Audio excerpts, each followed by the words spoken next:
everybody, and welcome to a very different series here on the Philly Sports Network YouTube channel. Now you may be looking at this thinking, wait, Liam, why are you playing video games? I thought you had no life running this channel on phillysportsnetwork.com. All of the above are true, but as you'll know from the resounding success of the Madden series on this channel, which lasted all of 2 episodes, that went well. that occasionally I like to dip my feet into different waters. I like shaking it up and bringing you guys different things, and sports games are huge in every sense of the word, and I love them. There's one small problem, and that's that I'm not very good. Now the issue with Madden is that everyone plays it and everyone's good. Now you'd assume someone that, breaks down film follows suit, but evidently not. Now my preferred style of game is like Football Manager, the sports simulation where you make all the calls behind the scenes and watch your choices play out. Basically Madden, but for the kids who are picked last in every sporting event ever, and that's me. So NFL Head Coach 09 is one of the most forgotten gems of the PlayStation 3 era. It's a game that takes all of the fun of Madden, amplifies it, and then takes it all away again, because you don't actually play the game that's on the field. All you do is the drafting, the free agency signings, the tactics. You call the plays, you choose what play to run, and then the AI runs it for you. So it's basically as if you were a head coach. So the question is, could I rewrite Eagles history? Now this game takes place before the 2008 season. A season, of course, where the Eagles were coming off an 8-8 record. The off-season where they drafted DeSean Jackson, where they signed Asante Samuel, where it all started gradually coming together for this team. But I wanted to do things differently. Could I, LJ, after an ambitious Madden series that still somehow lasted longer than my last relationship, endeavour to rewrite the franchise record books? Could I somehow find a way to send the Eagles to the Super Bowl and win it all before they did so in real life? It would be a massive mountain to climb, and one we likely won't ever reach the top of, because as we all know, preseason and training camp comes soon and my schedule gets severely cramped up. But it is the thought that counts, and between now and the time I actually get to Philadelphia in real life, which should be about August, is a fun journey to go on. So if you like this sort of content, if you want to see more, please let me know in the comments, because these videos, I mean, as you can tell by the look of the game, it's a little bit complicated. So if you could leave your support, that would be amazing. Or if you hate it, let me know. We've got more film rooms, more podcasts, and so much more content coming up over the next few weeks. But here is the roster so far. It's not hard to see why the Eagles drafted DeSean Jackson that year in the second round. And obviously you've got baby Jason Avant. Oh, look at his little baby face. So Jason Avant is on the team. And oh, look at baby Brent. I mean, not only does he have a really sick fade, but the rating's a bit low. And given that LJ Smith, the original LJ of Philadelphia, could be set to leave in free agency, we may have to address the position during the draft or free agency. Either way, our offensive line, however, is absolutely stacked. There is more beef on this offensive front than you'll find down in your local supermarket. And just look at that, we've got a baby Todd Herremans as well, so that's going to be fun to see how his career plays out in comparison to real life. At right tackle, we've got Super John Runyon, so the veteran right tackle is going to be absolutely pivotal in running the ball outside. And with Brian Westbrook in the fold, it's really hard to imagine us not having a tremendous amount of rushing success, especially with McNabb there as well. Could definitely do with some defensive tackle depth. That looks, I'll say depth, I mean that is atrocious. Could definitely do with more than just Crystal Kong at left outside linebacker. And then you get to the cornerbacks. We have Lito Shepherd and of course Sheldon Brown. Both of those guys key fixtures. Now, do we need another name in the fray? Potentially. J.R. Reid's face takes up the entire screen. That's just a really bad editing job. Like, look at the size of it. Anyway, we still have the rabid Wolverine Brian Dawkins. He's still captain in the secondary. So overall, we've got a fairly strong team to start the offseason with. Now, we are doing a total redraft. I'm trying not to follow the same suit that the Eagles did this offseason. So that's a rule I've made to myself, that none of the players drafted in this series will follow as they did in real life, just to shake it up a bit and send it in a different direction. Now, these are some of the names from what, looking back on, was an absolutely marauding draft class. Guys like, let's say Lairdis McKelvin, as if he's some sort of legend. He certainly wasn't for the Eagles, but in terms of longevity, guys like baby Chris Long is still there. Dominic Rodgers-Cromartie, Jordy Nelson, a real blast from the past there. DeSean Jackson was obviously inside that class. Aqib Talib, Chris Johnson, Joe Flacco. The names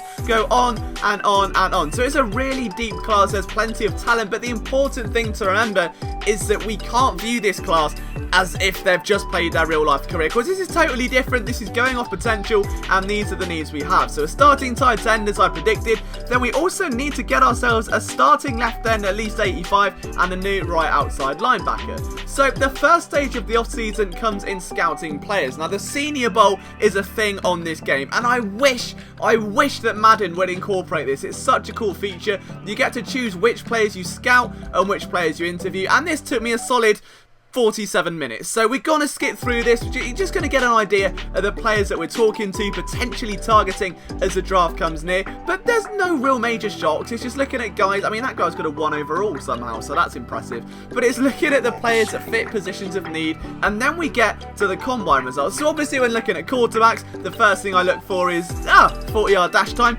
So TC Ostrander could be the future Donovan McNabb. He could be replacing Kevin Kolb. Keep an eye on that name. Look at him. What a stallion.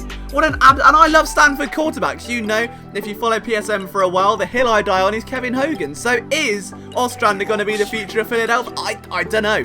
You have to watch and find out. But this screen is interesting. We have a reasonable amount of cap space. So with our Johnny Manziel money signs up in the air, we're going to go out and attack free agency to bring home some real talent, some cornerstones in this franchise. The first one being Albert Haynesworth. We were immediately going to jump in the bid for him. The guy is 92 overall at 26 years old, and there are a plethora of teams involved. This is such a cool feature in comparison to what we see in Madden now. I'm just going to hammer that raise bid button, and it's getting a bit scary, I'm not going to lie. We're up to nearly 50. Oh, we're eclipsing 50 million. The Niners are winning. We'll go up again. Oh, God. 57 million is going to take to win it. We push the button, and we secure Albert Haynesworth. Now this is very much Howie Roseman-esque. We're looking for guys to build around, cornerstones of the franchise, and we can get him on a 5-year deal worth, I don't even want to say that amount of money out loud, to be brutally honest with you, but a 5-year deal for a defensive tackle.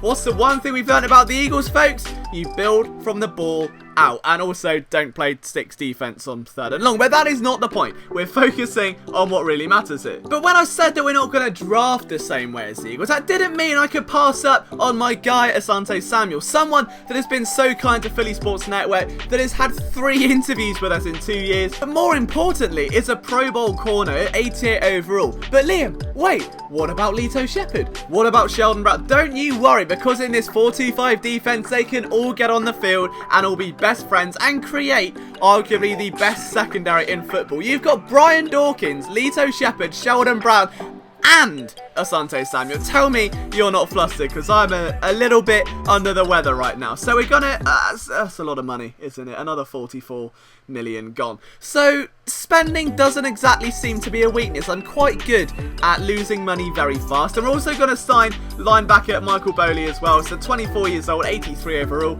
We needed some left outside linebacker help, and that is what we get. He's not quite 85 overall, which I'm pretty sure is what the doctor ordered. But if the doctor gives you some different medicine and you still somehow end up okay, who's really complaining? So Michael Boley comes in on a relatively cheap deal in comparison to what we saw with Asante Samuel and company. $16 million over 4 years. That's far more affordable than what we saw from Haynesworth and Samuel. But now, ladies and gentlemen, we get towards the NFL draft. The tension is building. The second we finish these contract negotiations, we are diving straight in to this year's draft. Who are the Eagles going to select? They've got the 11th pick in this 2008 NFL draft. Are we going to shake things up? Now, of course, in real life, Eagles actually traded back twice, picked up Trevor Lawrence and then DeSean Jackson in the 2nd round. But in this reality, we've still got 1st round picks. Trevor Lawrence may have been great, but we have just signed the almighty Albert Haynesworth, Albert Painsworth, Albert Gainsworth. Like, what do we need to... I don't think we need to go defensive tackle in round number 1. I think we're going to shake it up and instead invest a little bit further outside. Now, Derek Harvey, I know he didn't pan out in real life, but you've got to look at the potential on here. We need a left defensive end. If we're going to be rushing the passer, relying on those DBs, pressure is going to be everything, and we just don't have anyone right now. But looking down the order, there are a couple of guys we could have reinforced the offensive front, which is already nearly perfect. We don't need to desperately find a replacement for Brian Westbrook, and we're pretty set at quarterback with Kevin Kolb as a backup. So for me, this was kind of a no-brainer. We look at our positions of need, we see that left end is kind of glaring and not rated highly. In fact, it's one of the lowest rated positions on the team. So we have a quick look at Derek Harvey's stats. He's versatile, he's got pass rush moves, and that was all I needed to see. So back on his name we we go. Derek Harvey is a Philadelphia Eagle. Now with the 30th pick in the first round, that's right, the Eagles had 2 first-round picks, so I've got a great platform to build on. What was I going to do? Of course, this pick in reality would have been DeSean Jackson, but I know we needed that elite tight end, especially after LJ Smith walked. So does John Carlson fit the bill?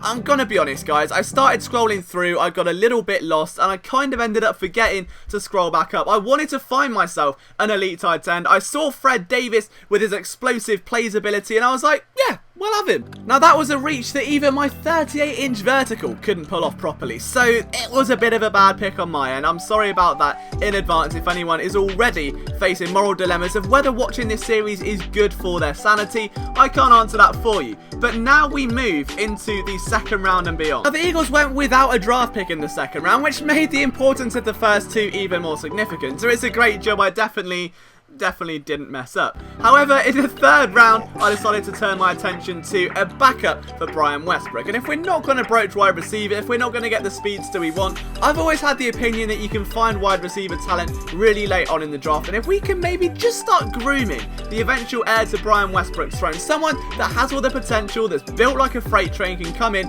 and really take advantage of this West Coast scheme, then maybe, just maybe, we'll be okay and won't have to pay a monumental deal to keep Westbrook around. So I decided to settle on Steve Slaton. A, because the Eagles love West Virginia players, and B, yes, his career dwindled quite quickly, but let's not forget, he put up 1,282 yards as a rookie, and he also received for 377 yards, he rushed for 9 touchdowns. I think that in the right situation, in this offense specifically, this is a dual threat back that can maybe just take some of the weight off Westbrook's shoulders, who's currently accompanied by the Smurfs in the backfield. So if you take that away and actually give him a Miles Sanders to a Jordan Howard, if you will, I think we're going to see a very productive rushing attack from the Eagles. And by the time we got to round 4, my eyes immediately started diverging to cornerbacks. I knew we were going to need one eventually, but I also can't forget that we still need to add some wide receiver depth, because like the Smurfs, we've got the tweenies at wide receiver, so we had to find somebody, but who could fill the void? All the big names had gone. We're now just looking at potential busts and 65 overall guys, and then I found me as a wide receiver, someone that not only has 91 speed, but is efficient, consistent, and sensitive. So basically me, I was like, you know what, Lavelle, you begin with an L as well. Let's just bring you on board, see what you can do. Maybe this could be the absolute steal of the NFL draft. It is worth noting, however, that in real life, that wasn't the case. That wasn't the case. But this is not real life, and I'm his head coach, so what could possibly go wrong of a poorly graded wide receiver after going 8-8 in a season where they had poorly graded wide receivers? I see your point, okay? I see your point. But we're moving on. We're not going to look back in anger. We're focusing on round number 5, and I found a player whose surname is Corner.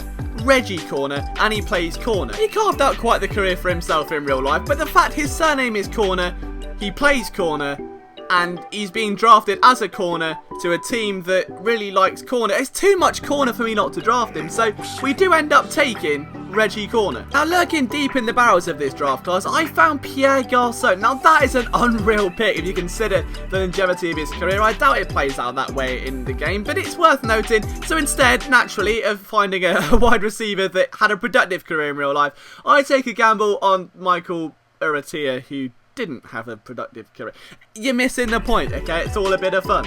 And as we get to the 6th round, I had to make sure that no one snapped up the future love of my life, the one, the only TC Ostrander.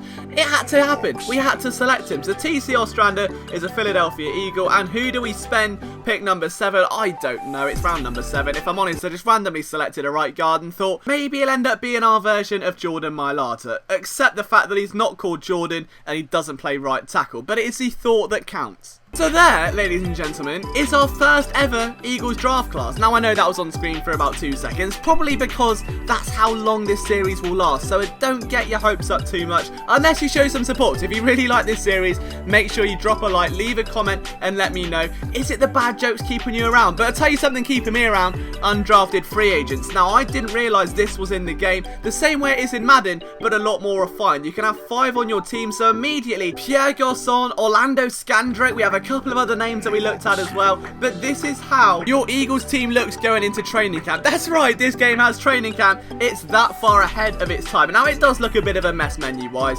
but you can't have everything. All right, you win some, you lose some. This is what our depth chart looks like as we go into camp. First up, you've got Donovan McNabb. Of course, the main thing to note here is the 4.35 40-yard dash king himself, TC Ostrander, and he is clearly going to be our starting quarterback by about week number 2. He's 22 years old, and he might be my favourite ever Eagle already at this point. You go to running back, and clearly it's still Brian Westbrook's world, and we're all just living in it, but we did draft, of course, Steve Slayton, who could potentially replace it. I mean, he's 61 overall. That was a wasted pick. But Justin Forsett is see? Undrafted Liam's on the scene, and he's picked up Justin Forsett. So I'm not as silly as you make out. Wide receiver is still a train wreck. I mean, we do have Pierre Garçon. Of course, we've got Lavelle Hawkins. Liam is a wide receiver, so he's going to be a prominent fixture on this offense. The offensive line, we already know, is elite. We drafted our future starting tight end in Fred Davis. Is he puckering up there? Was he puckering? I think he was puckering at the camera. I'm a little bit